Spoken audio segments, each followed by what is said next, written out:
Price தி Lord. மறுபடியும் நம்ம இந்த சாட்டர்டே மீட்டிங் சந்திக்கிறோம். ரொம்ப வாரம் கழிச்சு சந்திக்கிற மாதிரி இருக்குது. ஒரு 3-4 வாரம் சந்திக்கலாம். நம்ம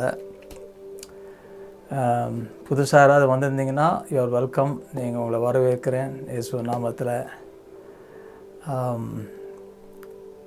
நீங்கள் இந்த மீட்டிங் லைவாக வர்றது என்ன அட்வான்டேஜ்னால், நடுவில் கடைசியில் நீங்கள் கொஸ்டின்ஸ் கேட்கலாம். கொஸ்டின்ஸ் நீங்கள் கேட்கலாம். ஒரு டிஸ்கஷன் மாதிரி கூட பண்ணலாம். நம்ம அது மாதிரி நிறைய வாரங்களில் பண்ணியிருக்கோம். சில கேள்வி இருக்கும். அதான் இந்த லைவ் ஜூம் மீட்டிங்கோட அட்வான்டேஜ். அஃப்கோர்ஸ் இதை ரெக்கார்ட் பண்ணி இதுலேயும் யூடியூப்லேயும் போடுறோம்.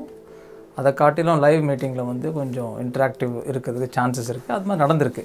எவ்ரி வீக் கொஸ்டின்ஸ் நிறைய பேர் கேள்வி கேட்க மாட்டாங்க. 1-2 பேர் கேள்வி கேட்டாலும் அது ரொம்ப இன்ட்ரெஸ்டிங்காக போயிருக்குது டிஸ்கஷன். மேன் ஸோ இந்த இருதயத்தின் காரியங்கள் அப்படின்னு சொல்லி அந்த ஒரு பெரிய தலைப்பில் நான் பேசிட்டு வரேன். இது கிட்டத்தட்ட 20வது மீட்டிங் நினைக்கிறேன். கிட்டத்தட்ட ஒரு 3-4 மாதமாக இது போயிட்டுருக்குது தமிழில். நிறைய பேர் பாசிட்டிவ் ஃபீட்பேக், நிறைய பிரயோஜனமாக இருந்தது சத்தியங்கள் அப்படின்னு எனக்கு ஃபீட்பேக் கொடுத்தீங்க. அதுக்காக நன்றி. தொடர்ந்து நம்ம இதை வளருவோம். நான் ட்ராவல் பண்ணி மினிஸ்ட்ரி பண்ணுறதுனால நான் நிறைய பேரை சந்திக்கிறேன். நிறைய சபைகளை சந்திக்கிறேன், சபை மக்களை சந்திக்கிறேன். அதில் என்ன ஒரு காரியம் நான் கண்டுபிடிச்சேன்னா, நம்ம இன்னும் சத்தியத்தை அறியாமல் இருக்கிறோம். 2 விதமாக இருக்கிறோம். ஒன்று சத்தியம்னா என்னென்னு நம்ம அறியாமல் இருக்கிறோம்.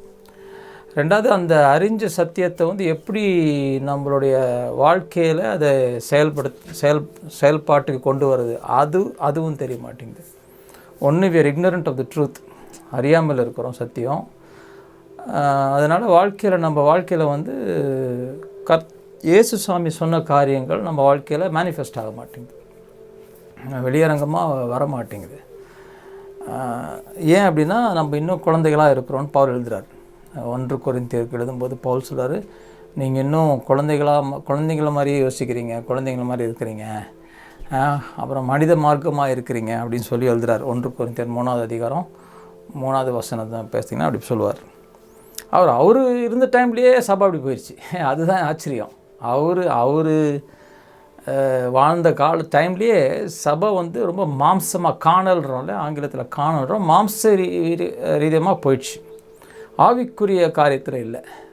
அப்போது 2000 வருஷம் கழிச்சு எப்படி இருக்கும் பாருங்கள் கண்டிஷன். இன்னும் ரொம்ப மோசமான கண்டிஷன் தான் இருக்குது. அதனால தான் நான் ஃபுல்லாக கன்வின்ஸ்டு. நான் என்ன ஏசாமி இன்றைக்கி வந்துடுவார், நாளைக்கு வந்துடுவோன்றாங்க. இன்றைக்கி நாளைக்கெலாம் வரமாட்டார் ஆண்டவர்.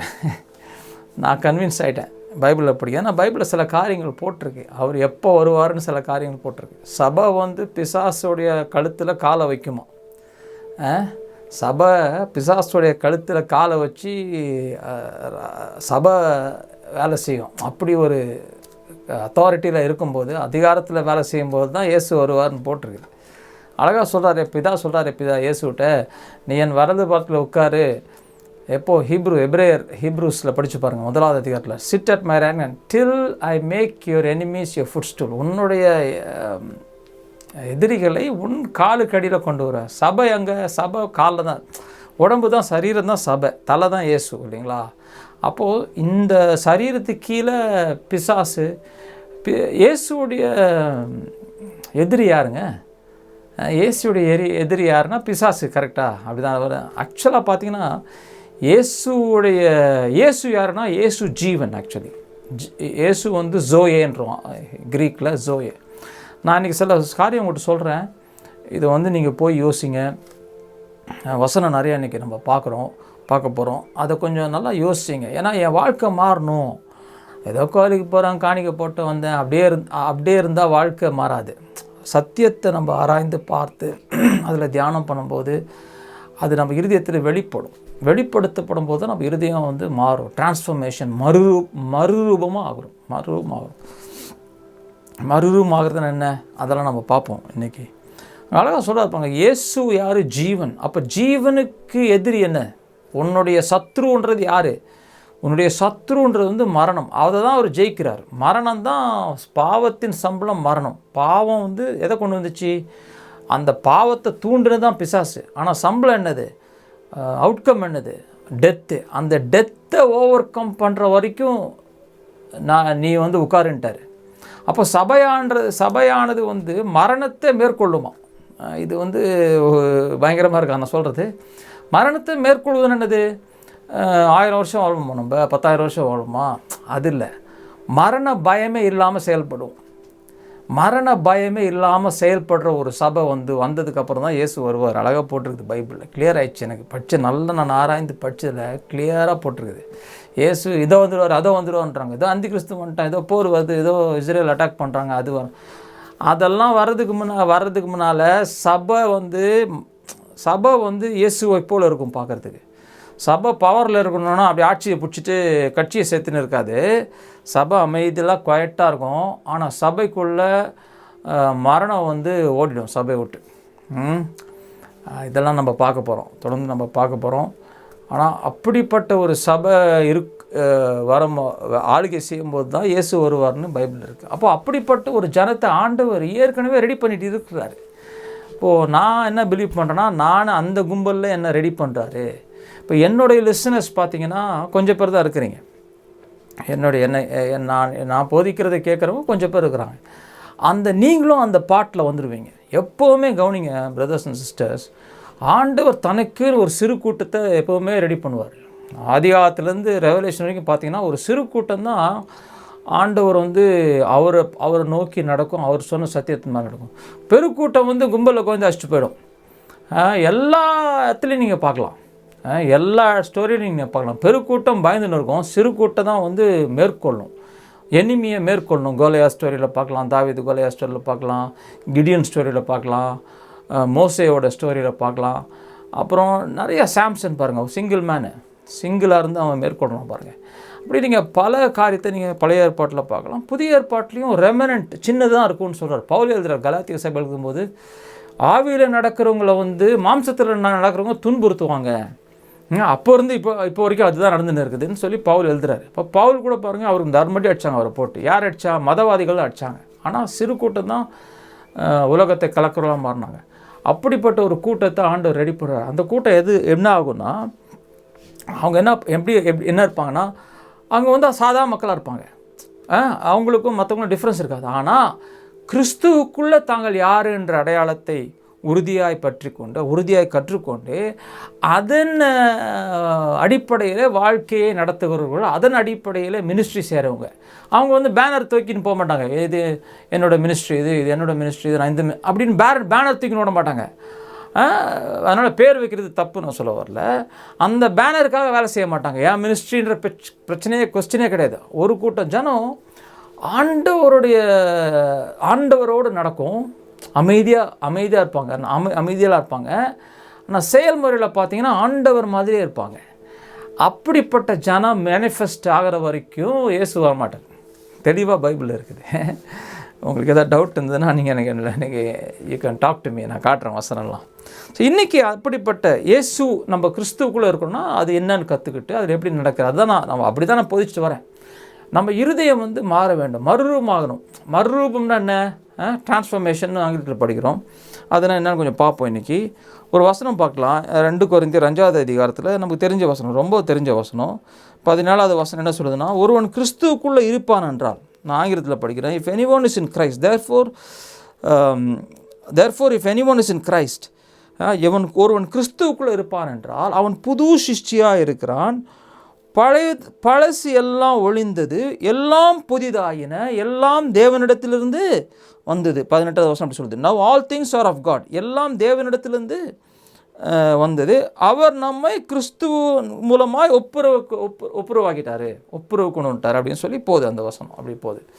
அப்போது ஒரு கேள்வி என்னென்னா, ஒருத்தன் கிறிஸ்துவுக்குள்ளே இருக்கிறான் சார், ஓகே, ஆமாம், நான் நீங்கள் கிறிஸ்துக்குள்ளே இருக்கிறீங்களா? இருக்கிறேன். எல்லாம் பழசெல்லாம் போயிடுச்சு, எல்லாம் இப்படின்னா இதுனா என்ன அர்த்தம்?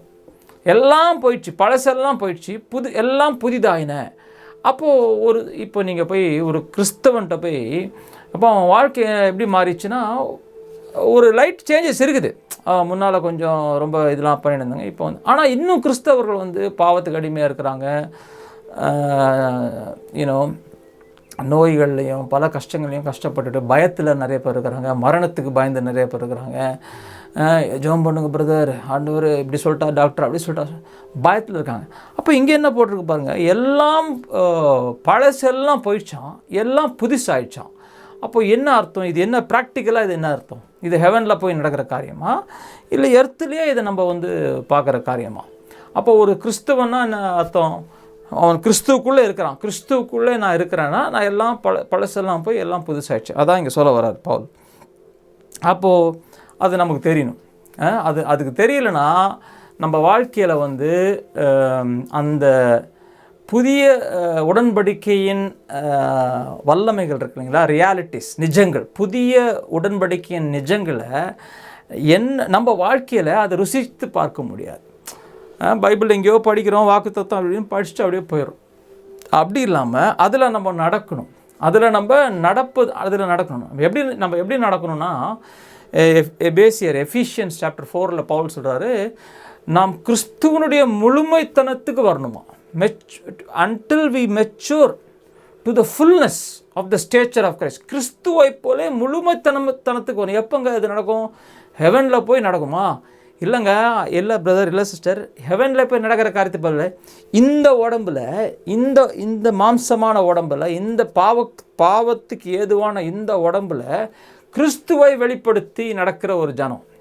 புரியுதுங்களா? அப்படிப்பட்ட ஜனத்தை உருவாக்க தான் அந்த 5 மினிஸ்ட்ரி ஏசப்பா உயிரிழந்தோன்னு ஸ்தாபிக்கிறார். 5 மினிஸ்ட்ரி இருக்குங்களா, apostles, teachers, pastors, evangelist and பாஸ்டர்ஸா, ஒரு 5 பேர் இருக்காங்க. எஃபிஷியன்ஸ் சாப்டர் 4வது அதிகாரம் 8வது வசனம் 9வது வசனம் அப்படி படிக்க ஆரம்பிச்சுன்னா அதில் போட்டிருக்கும், இயேசு உயிரோடு 5 மினிஸ்ட்ரி எஸ்டாப்ளிஷ் பண்ணார். அப்போ ஒருத்தன் கிறிஸ்துவுக்குள்ளே இருக்கிறான்னா அவன் என்ன அர்த்தம்னா, அவன் மறுரூபமாகணும், அவன் மகிமின் மேலே மகிமையாய் மறுரூபமாகி கிறிஸ்துவை போல வெளிப்பட வேண்டும். அதுதான் நம்ம கோல் பாருங்கள், அதை நம்ம மறந்துடக்கூடாது. அதுதான் ஆவியானவருடைய கோல், அதான் பிதாவுடைய கோல், அதான் இயேசுடைய கோல். அதுக்காக தான் அவர் மரித்து உயிரோடு எழும்பினார். ஏதோ உயிரோடு போயிட்டார், டாட்டா பாபா சொல்லிட்டு ஹெவனில் உங்களை பார்த்துக்கிறேன்னு சொல்லிட்டுக்காக அவர் உயிரோட நம்ம இயேசு போல மாத்துறாரு அப்படின்னு சொல்கிறாரு. இது ரொம்ப முக்கியமான பிரச்சனை. ஒருவன் கிறிஸ்துவுக்குள்ளே இருப்பானா அவன் கிறிஸ்துவுக்குள்ளே இருக்கிறான். அவன் நல்லா கவனிங்க, கிறிஸ்துவுக்குள்ளே இருக்கிறான்னா எல்லாம் பழசெல்லாம் போயிடுச்சு, எல்லாம் புதுசு. அப்போது ஒன்று நடந்துச்சு, ஒரு காரியம் நடந்துச்சு, அதனால் பழசெல்லாம் போய் எல்லாம் அப்படின்னா என்ன அர்த்தம் நமக்கு தெரியணும், ப்ராக்டிக்கலாக எனக்கு தெரியணும். அப்போ தான் அதை நானே எக்ஸ்பீரியன்ஸ் பண்ண முடியும். இப்போ இன்னொரு வசனம் போங்க, 1 யோவான். இப்போ நான் இந்த வசனம் மட்டும் நீங்கள் நோட் பண்ணி வச்சுக்கோங்க. ஒருவேளை நீங்கள் லைவாக பார்க்குறீங்க, அதனால் நீங்கள் நோட் பண்ணிக்கோங்க. இது ரெக்கார்டிங்லேயும் வரும், அதனால் ரெக்கார்டிங்கில் வரப்போகுதுன்னு சொல்லிட்டு கேஷுவலாக இருந்துடாதீங்க. நான் சொல்கிற காரியம்லாம் ரொம்ப ஆழமான காரியங்கள். ரொம்ப இது கேஷுவலாக இருந்தீங்கன்னா இதோட டெப்த், இதோட ஜூஸ் உங்களுக்கு ஃபுல்லாக, இதோட ஃபுல் சத்து உங்களுக்கு அதை ரசிக்காமல் போயிடுவீங்க. புரியுதுங்களா? என் வாழ்க்கை மாறணும், இப்போ என் வாழ்க்கை மாறணும் பிரதர், நான் இன்னும் பாவத்துக்கு அடிமையாக இருக்கேன், இன்னும் கோபத்துக்கு அடிமையாக இருக்கேன், பயத்துக்கு அடிமையாக இருக்கேன், எதை கண்டாலும் பயம், எதை கண்டாலும் இது அப்படி இப்படின்னு இருக்கிறேன். அப்படிப்பட்ட வாழ்க்கை ஷைனிங் ஸ்டார், இன்னும் ஒளியான ஒரு நட்சத்திரம் போல் மாறணும். எப்போங்க மாறணும்? ஹெவனில் போய் சொல்லவே இல்லை, நான் ஹெவனுக்கே நான் போகலைங்க. எர்த்தில் இங்கே நம்ம மாறி இயேசுவுக்காக ஒரு முதிர்ச்சியான ஒரு குமாரனாய், நம்ம குமாரத்தியாய் இந்த பூமியில் இயேசுவுக்காக நிற்கிற ஒரு குமாரன், அப்போஸ்டல்ஸ் மாதிரி இயேசுவை மாதிரி நம்ம வாழணும். இங்கே யோவான் பாருங்கள் என்ன மாதிரி ஒரு ஸ்டேட்மெண்ட் விட்றாரு பாருங்கள். யோவான் 1 யோவான் 2வது அதிகாரத்தை பாருங்களேன், 6வது வசனம் என்னை ரொம்ப தாக்குன ஒரு வசனம், என்னை ரொம்ப டேமேஜ் பண்ண ஒரு வசனம். 6வது வசனம் அதில் போட்டிருக்கு. அந்த ஆங்கிலத்தில் ஃபஸ்ட்டு படிச்சுட்டு அப்புறம் தமிழில் ட்ரான்ஸ்லேட் பண்ண பார்க்குறேன். he who says he abides in him. அவன் ஒருத்தர் சொல்கிறானா, நான் அவருக்குள்ளே தரித்திருக்கிறேன் அப்படின்னு சொல்கிறவன். நான் கிறிஸ்டியன்னு அர்த்தம், நான் கிறிஸ்துவுக்குள்ளே இருக்கிறேன். கிறிஸ்டியன்னு அர்த்தம் தெரியுமா? ஒருத்தன் சொன்னால் நான் கிறிஸ்டியன் அப்படின்னா அர்த்தம், நான் அவருக்குள் இருக்கிறேன். அதான் ஒருவன் கிறிஸ்துவுக்குள்ளே இருப்பான் என்றால் அதான் அதுக்கு அர்த்தம், அபைடிங் இன் ஹிம். ஒருத்தன் நான் கிறிஸ்துவுக்குள்ளே இருக்கிறேன், நான் அவரோடு தரித்து இருக்கிறேன், நான் தங்கி இருக்கிறேன், அவருக்குள்ளே நான் தங்கி இருக்கிறேன் அப்படின்னு சொல்கிறவனுடைய வாழ்க்கை எப்படி இருக்கணுமா பாருங்கள். he who says he abides in him ought himself ought also to walk just as he walked. அவனுடைய நடத்தை இயேசுவின் நடத்தை போல இருக்க வேண்டுமா?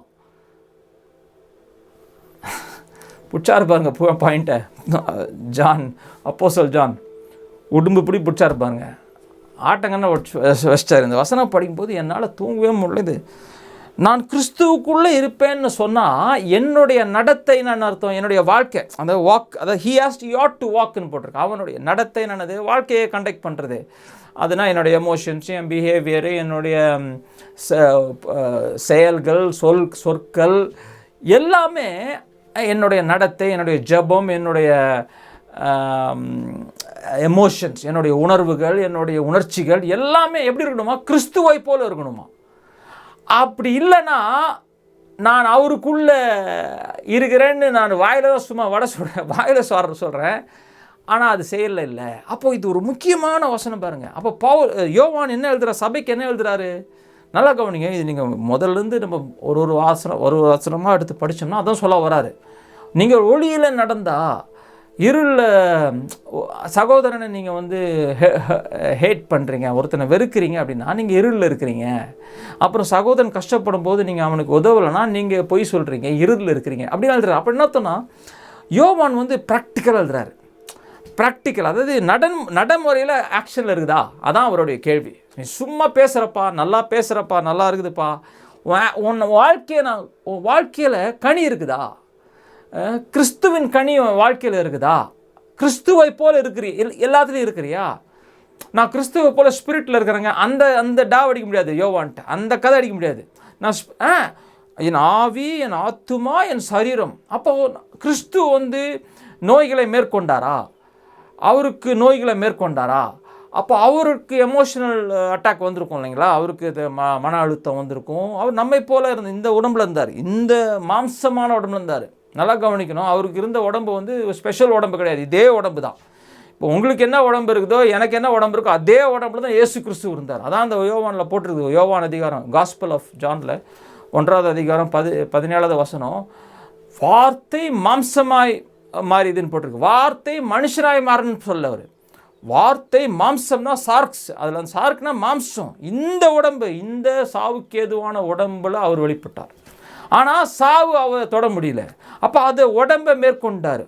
ஆவியிலே நடக்கிற ஒரு மனிதன், அதான் பாருங்கள், நான் ஏன் போட்டு உங்களை ரொம்ப துன்புறுத்தணும், வசனமே படிச்சுட்டு போயிடலாமே.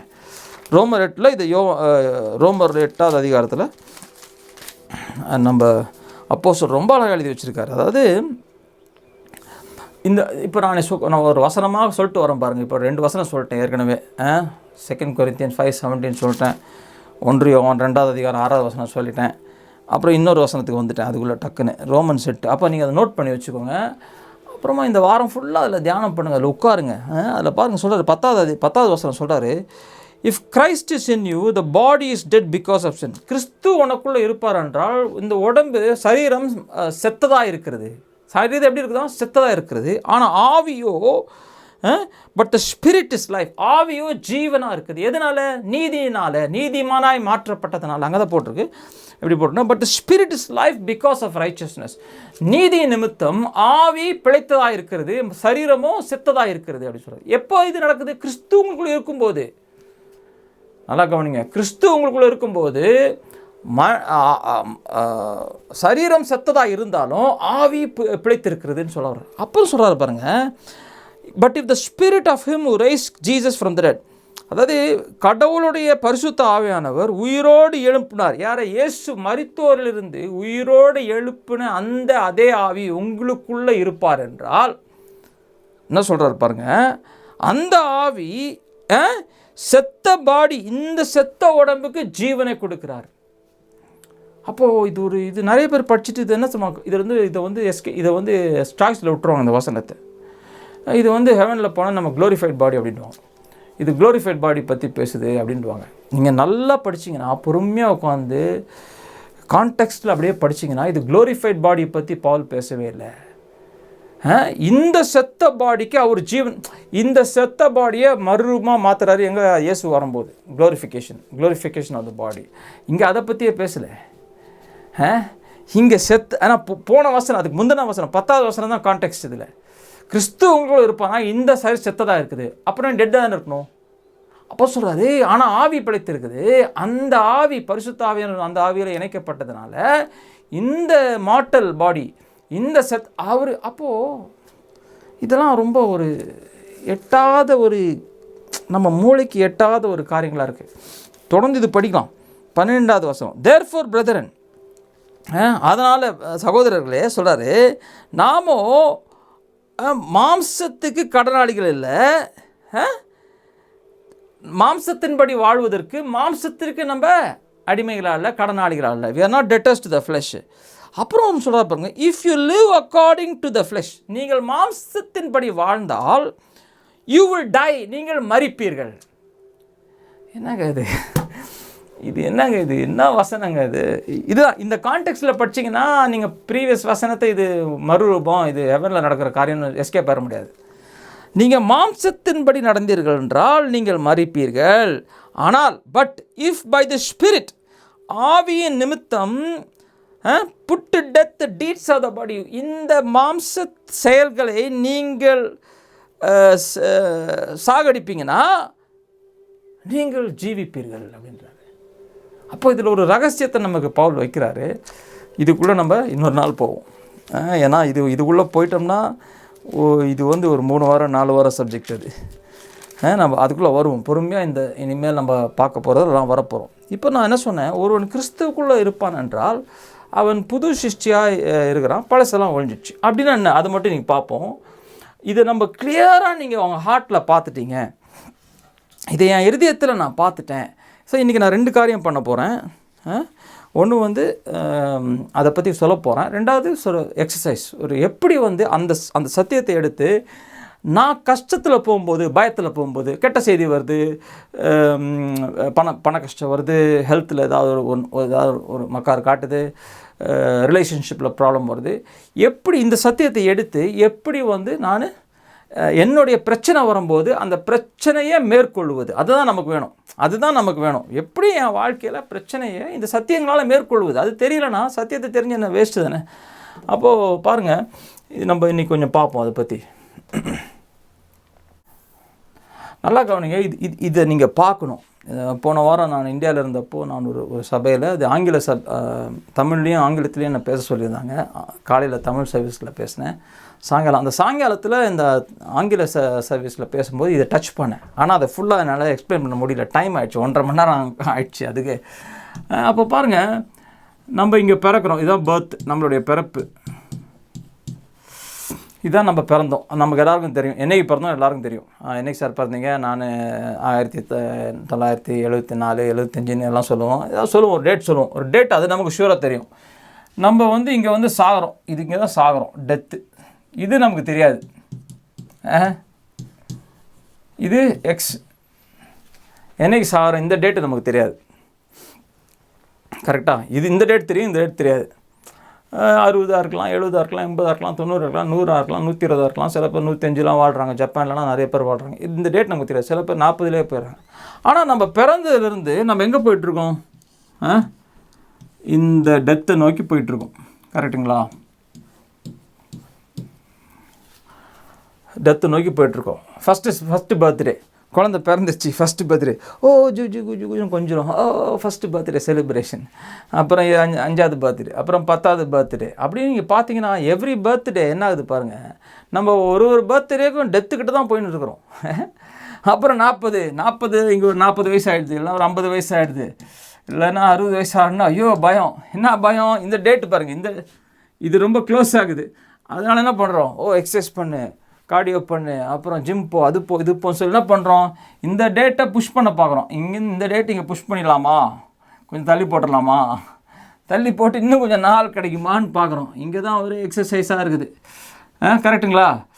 நல்லா ஜிம்மெல்லாம் போய் பாடிலாம் வச்சுருந்தீங்கன்னா அது ஒரு பாருங்களேன், 40 வயசுக்கு மேலே கார்டியோ பண்ணணும், அப்புறம் கொலஸ்ட்ரால் செக் பண்ணுறோம், மாஸ்டர் செக் பண்ணுறோம், இப்படி தான் வாழ்ந்துட்டு இருக்கிறோம். சரி, அப்படி தள்ளிடுறோம், கொஞ்சம் தள்ளி வச்சிடறோம், டேட்டை கொஞ்சம் தள்ளி போட்டுறோம், கஷ்டப்பட்டு தள்ளி போட்டுறோம்னு வச்சுக்கோங்க. தள்ளி போட்டதுனால என்ன ஆச்சு பாருங்கள் நமக்கு, சொல்லுங்கள். கொஞ்சம் வாழ்வு வந்துச்சு, 80 வயசோ 85 வயசோ 90 வயசோ 100 வயசோ, ஏதோ ஒரு டேட்டுக்கு இது நமக்கு தெரில. ஸோ இது பாருங்கள், இதுதான் வாழ்க்கை அப்படின்றோம். நம்ம நல்லா கவனிக்க, இது கொஞ்சம் இது நீங்கள் பார்த்துட்டீங்க, உங்கள் மனக்கண்ணில், உங்கள் இமேஜினேஷனில் இது நீங்கள் பார்த்துட்டீங்க அப்படின்னா உங்களுக்கு மகத்துவமான ஒரு வெளிச்சமும் ஒரு மன நிம்மதியும் கிடைக்கும். இதை நம்ம ஃபர்தராக பில்டப் பண்ண போகிறோம். இதுதான் என்ன சொல்கிறோம், இதுக்கு பேர் என்னது, லைஃப்ன்றோம். இந்த உலகத்தில் நம்ம வாழ்கிற வாழ்க்கை, இந்த லைஃப்ன்றோம். கரெக்டாக இதுதான் லைஃப்ன்றோம். ஆக்சுவலாக நீங்கள் பார்த்தீங்கன்னா இதுக்கு பேர் டெத்துன்னு தான் கரெக்டாக சொல்லணும். ஏன்னா ஒரு நாள் நம்ம டெத்துக்கிட்ட தானே க்ளோஸாக போய் நிற்கிறோம். ஒரு பர்த்டேனா ஒரு டெத்துக்கிட்ட இன்னும் கொஞ்சம் ஜாஸ்தியாக வந்துட்டுன்றோம். 50 வயசு ஆச்சுன்னா ஐயோ இன்னும் கொஞ்சம் டெத்து க்ளோஸாக வந்துச்சு, அப்படியே போகிறோம்.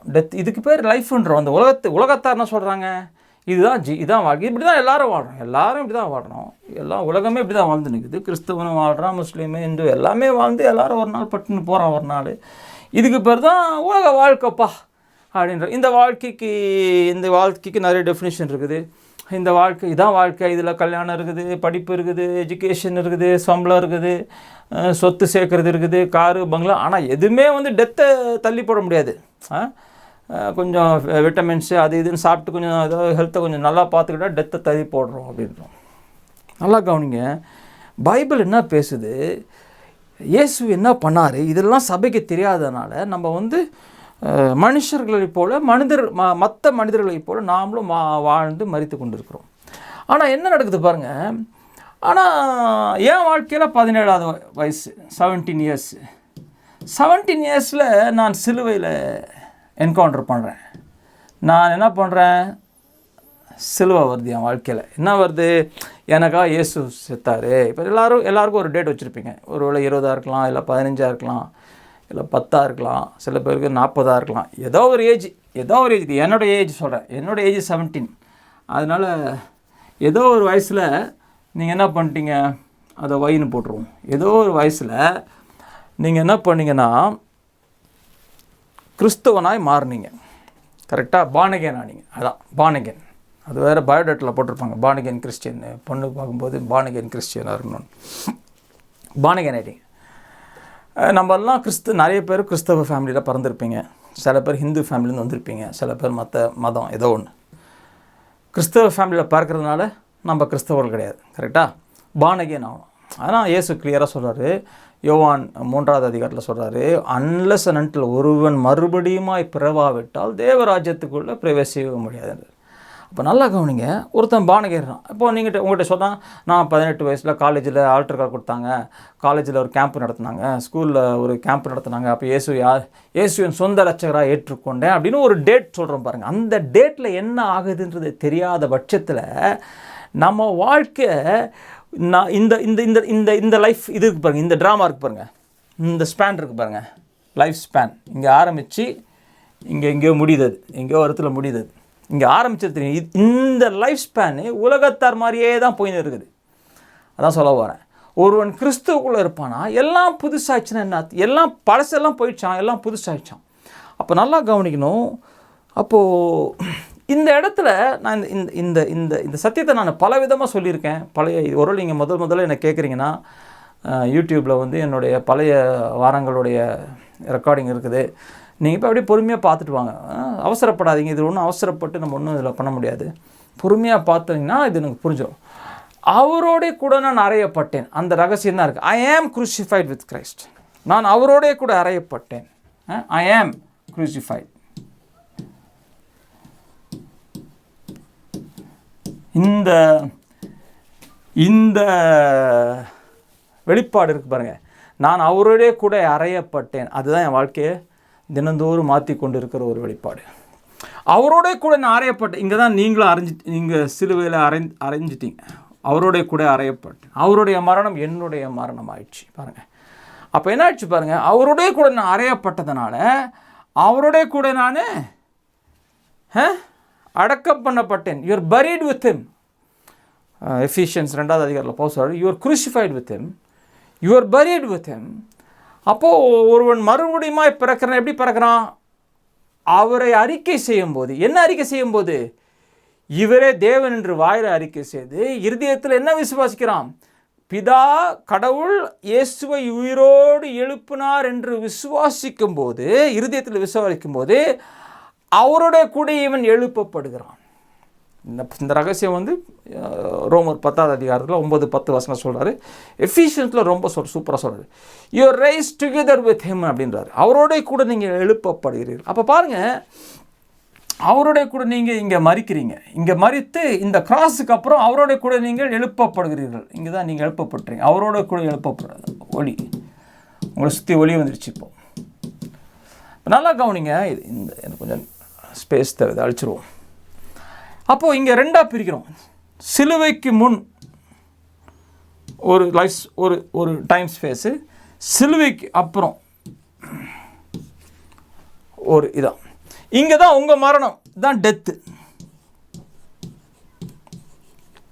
நல்லா கவனிங்க, சிலுவையில் நான் அவரோட கூட அறையப்பட்டேன்.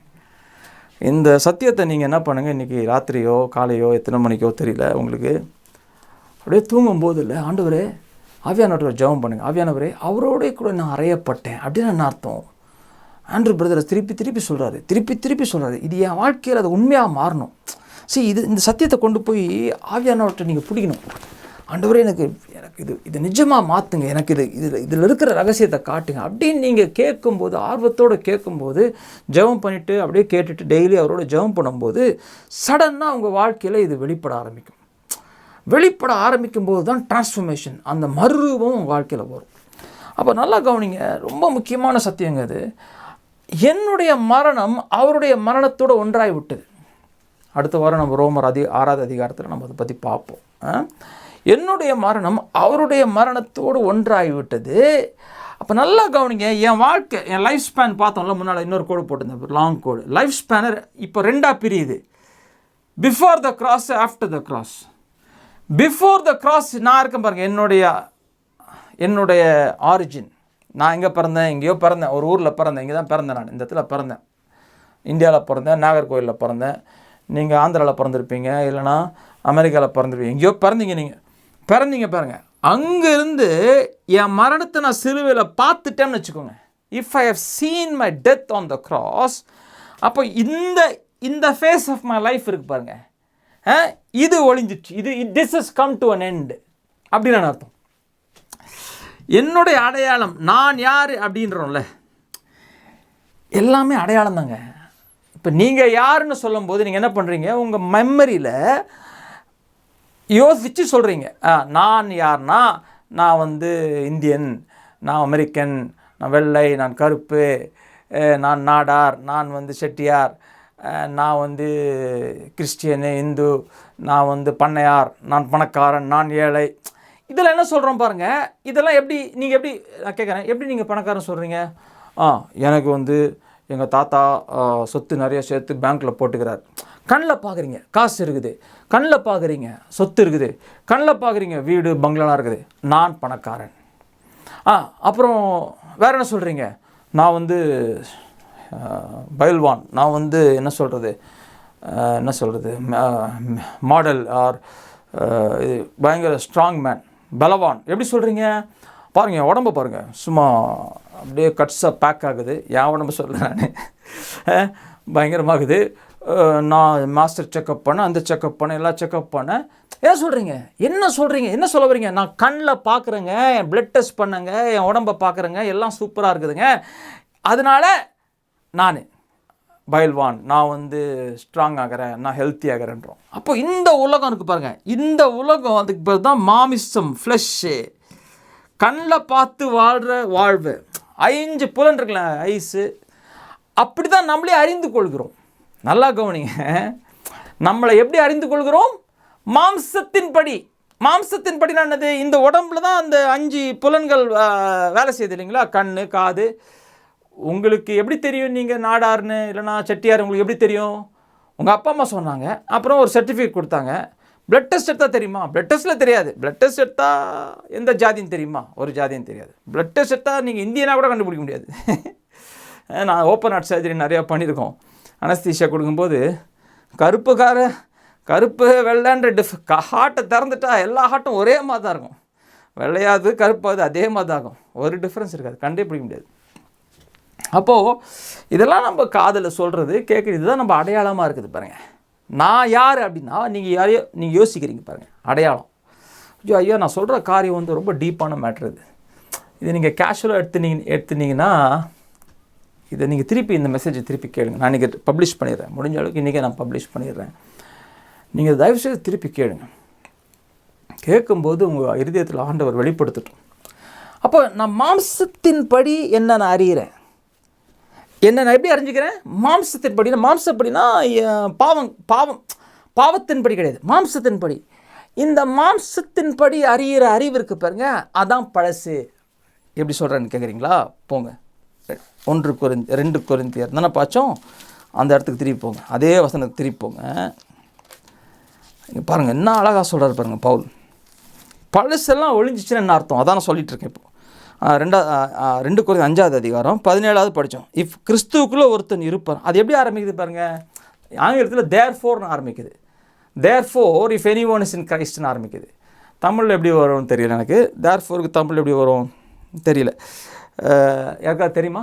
தெரிஞ்சாக ஒரு கமெண்ட் அடிங்க, மைக்கை ஓப்பன் பண்ணி சொல்லுங்கள். ஆனால் தேர்ஃபோர் அப்படி ஆரம்பிக்குது. அப்போ தேர்ஃபோர்னு அர்த்தம், அதுக்கு முன்னால் வசனத்தோடு இது தொகுப்புன்னு அர்த்தம் இல்லைங்களா? தேர்ஃபோர்னு எப்பவுமே ஸ்டேட்மெண்ட் ஆரம்பிக்க முடியாது. அப்போ முன்னால் ஸ்டேட்மெண்ட் சொல்லிட்டு பாருங்கள், 16வது வசனம் பாருங்கள், அதுவும் தேர்ஃபோர்னு ஆரம்பிக்குது. அப்படின்னா அர்த்தம் முன்னால் போயிட்டே இருக்குன்னு அர்த்தம். சரி, நமக்கு டைம் இல்லாத பட்சத்தில் முக்கியமான நான் கருத்தை மட்டும் நான் சொல்லிடுறேன், நீங்கள் இப்போ படிச்சுன்னா புரிஞ்சிடும். சொல்கிறார் பாருங்கள், ஃப்ரம் நவ் ஆன், இப்போ இருந்து நான் ஒருவரையும் மாம்சத்திலே அறிய விரும்பவில்லை. ஹல்லேலூயா. நான் ஒருவரையும் மாம்சத்திலே அறிய விரும்பவில்லை. ஏன்னா பாருங்கள் 16வது வசனம், ஈவன் தோ நான் கிறிஸ்துவை நான் கிறிஸ்துவை மாம்சத்திலே ஒரு காலத்தில் அறிந்தோம். அவர் இந்த உடம்புல இருந்தார் இல்லைங்களா, நடந்தார், இந்த பூமியில் இருந்தார். பவுல் சொல்கிறாரு, நான் கிறிஸ்துவ உடம்புல இருந்தது நம்ம அறிகிறோம், உடம்புல இருந்து. ஆனால் அவர் நான் நல்லா கவனிங்க, இப்போ நாம் அவரை அப்படி அறியவில்லை. பாருங்கள், அதான் சொல்ல வர்றார் 16வது வசனம், we know that Christ, even though we know Christ according to the flesh, yet now, இப்போ நாம் அவரை அப்படி அறியவில்லை. அப்போ கிறிஸ்துவை நாம் இப்போ மாம்சத்தில் அறியவில்லை. கிறிஸ்துவை எப்படி நம்ம அறிகிறோம்? ஆவியிலே அறிகிறோம். அதான் வரார். புரியுதுங்களா? இப்போ அந்த கான்டெக்ஸ்டில் சொல்கிறாரு, therefore if anyone is in Christ. அப்போது என்னை குறித்து நான் அறிகிறேன் தெரியுமா? என்னை குறித்து நான் சொல்லும்போது நான் யார் அப்படின்னா, நான் என் படிப்பு, என் அந்தஸ்து, என்னுடைய பதவி, என்னுடைய பணம், இதெல்லாம் எப்படி நான் பண்ணுறேன், என் கண்ணில் பார்க்குறத பற்றி நான் பேசுகிறேன். நீங்கள் எப்படிங்க ஏழை சார்? நான் ரொம்ப ஏழை சார். எப்படி சார் ஏழை? நான் ஒரு குடிசை வீட்டில் இருக்கிறேன், என் பேங்க்கில் காசு இல்லை, எங்கள் அப்பா ஏழை, எங்கள் அம்மா ஏழை, அதனால நான் ஏழை. நீங்கள் ஏன் சார் இது, நான் இந்த மதத்தில் போகிறேன், இந்த கோயிலை கும்பிடுறேன், இங்கே போகிறேன், அதனால நான் இந்து. இங்கே நீங்கள் ஏன் சார் கிறிஸ்டின், நான் இந்த சபைக்கு மெம்பருங்க, எங்கள் தாத்தா தான் அந்த சபைக்கு அஸ்திவாரம் கொடுத்தாரு, எங்கள் தாத்தா அங்கே போதகராக இருந்தார், அதனால நான் கிறிஸ்டின். அந்த கணக்கெல்லாம் முடிஞ்சு போச்சு. நான் நல்லா கவனிங்க, இந்த சிலுவைக்கு நான், அப்போ சிலுவையில் நான் அவரோட கூட அறையப்பட்டேன். அதை நீங்கள் ஃபஸ்ட்டு அதுதான் நம்மளோட சென்ட்ரல் ஃபோக்கஸ். அவரோட கூட நான் அறையப்பட்டேன். புரியுதுங்களா? அவரோடய கூட நான் அறையப்பட்டேன்னா என்னோடய ஃபோக்கஸ். அது நான் தெளிவாக இருக்கும்போது, இப்போ நான் என்னுடைய ரிஃப்ளெக்ட் பண்ணும்போது, நான் பிறந்தது ஒரு இடம் தான், நான் பிறந்தது இந்த பிறந்த பாயிண்ட், இந்த பாயிண்ட் இருக்குது பாருங்கள், இதுக்கு பேர் தான், நான் சொல்கிறேன், பைபிள் இதுக்கு பேர் தான் சின், பாவம். இதுக்கு பேர் தான் பாவம். மாம்சத்தில் இருக்கிறது தான், மாம்சத்தில் இருக்கிறதுன்னு அர்த்தம், கண்ணில் பார்க்கறது, காதில் இப்படியே நம்ம வாழ்க்கையை நடைமுறையை நடத்துகிறோம் இல்லைங்களா? நீ வாழ்க்கையில் நல்லா இருப்பியா? 1 கோடி ரூபாய் சேர்த்து வச்சிட்டேன் சார், என் ரிட்டையர்மெண்ட் லைஃப் நல்லாயிருக்கும். 100 கோடி ரூபாய் என் பிள்ளைங்களுக்கு போட்டு வச்சிட்டேன் சார், சொத்துலாம் வாங்கிட்டேன், அவங்க நல்லா. ஸோ நம்ம எப்படி நம்ம சமாதானமும் சந்தோஷம், எப்படி நம்ம நிஜத்தை இருதயத்தில் உருவாக்குறோம்? கண்ணில் பார்த்து வாழ்கிறோம், காதில் கேட்டு வாழ்கிறோம், எல்லாத்தையும் செட்டில் பண்ணுறோம். இதுதான் உலகம் வாழ்ந்து கொண்டு இருக்கிற இதுதான். அப்போ அதான் சொல்கிறாரு, ஒருவன் கிறிஸ்துவுக்குள்ளே இருப்பான எல்லாம் புதிதான, பழசெல்லாம் போயிடுச்சுன்ற. அப்போ என்ன அர்த்தம்னா, இந்த பாயிண்ட் இருக்குது பாருங்கள், ஒருவன் கிறிஸ்துவுக்குள்ளே. எப்போ நீங்கள் கிறிஸ்துவுக்குள்ளே இருக்கிறீங்க சொல்லுங்கள் பார்க்கலாம். எப்போ நீங்கள் கிறிஸ்துவுக்குள்ளே இருக்கிறீங்க? ரோமர் 6வது அதிகாரம் போய் படித்து பாருங்கள். ஃபஸ்ட்டு ஒரு 5 வசனம் படிங்க. நீங்கள் அவரோட கூட முழுகப்பட்டீர்கள், அவருடைய மரணத்தில் நீங்கள் your baptised into his death, அவர் மரணத்துக்குள்ளே நீங்கள் முழுகப்பட்டீங்க. அப்போ சிலுவையில் அவரோட கூட நீங்கள் ஒன்றாகிறீங்க. கவனிச்சிங்களா? அவரோட கூட நீங்கள் அடக்கம் பண்ணப்படுறீங்க. அவரோட கூட அவர் பிதா கிறிஸ்துவை உயிரோடு எழுப்பினார் என்று விசுவாசிக்கும் போது அவரோட கூட நான் எழுப்பப்படுகிறேன். அப்போ அவருடைய உயிர்த்தெழுதல் என்னுடைய உயிர்த்தெழுதலாக மாறுது, புது சிருஷ்டியாய் மாறுகிறேன். எப்படி நான் உயிர்த்தெழுதல் நடக்குதுன்னா, அவருடைய ஆவியை எனக்குள்ளே போடுறாரு, கிறிஸ்துவின் ஆவியை எனக்குள்ளே போட்டு என்னை எழுப்புகிறார். ஆண்ட்ரோட ஆவி எங்கேருந்து வந்துச்சு? எங்கள் அப்பா அம்மாட்ட இருந்து வந்துச்சுன்னு வச்சுக்கோங்க. நான் இந்த வாழ்க்கை இருக்குமா, இங்கே பிறந்தேன், ஹியூமன் ஸ்பிரிட் எனக்குன்னு ஒரு ஆவி, நான் ஆவி ஆத்மா சரீரமாக இருக்கிறேன். என்னுடைய ஆவி செத்த ஆவி. என்னுடைய ஆவி பிதாவுடைய ஆவியோடு கனெக்டடாக இல்லை. என்னுடைய ஆவியிலே நான் பிதாவை அறியாமல் இருக்கிறேன். அதுக்கு பேர் தான் செப்பரேஷன், அதுக்கு பேர் தான் மரணம். ஆவியிலே மரணம் அப்படின்னு சொல்கிறோம் நம்ம. இது ரொம்ப ரொம்ப சூப்பர்ஃபிஷியலாக தான் நான் பேசிகிட்டு இருக்கிறேன். இவ்வளோ தெரிஞ்சாலே போதும். நீங்கள் போக போக கர்த்தரே உங்களுக்கு வெளிப்போ இன்னும் அதிகமான காரியங்களை எடுத்து காட்டட்டும். பிதாவுக்கு எனக்கும் சம்மந்தம் இல்லை என் ஆவியில். அப்போது என்னுடைய ஆவியில் அவரை நான் அப்பா பிதாவே என்று என்னால் கூப்பிட முடியாது. நான் மாம்சத்தின்படி வாழ்கிற மனிதன். நான் மாம்சமாக இருக்கிறதுனால நான் பாவமாக இருக்கிறேன். இது ரொம்ப முக்கியங்க. இது சின்னுன்னா என்னன்னு தெரியணும். இந்த வாழ்க்கை இருக்குல்ல, இந்த பாயிண்ட்லேருந்து சிலுவைக்கு வர்ற வரைக்கும் சின்ன தான் சின்னு. இதில் நீங்கள் நல்லது பண்ணாலும் சின்னு தான், கெட்டது பண்ணாலும் சின்னு தான். அந்த மரத்தை சாப்பிடாதனார்ல, ஒரு மரத்தை சாப்பிடாதனாரு, ஒரு பழத்தை சாப்பிடாதுன்னா ஒரு பழத்தை சாப்பிடுனார். ஒரு பழத்தை சாப்பிடாது. அந்த பழம் என்ன? நன்மையும் தீமையும்.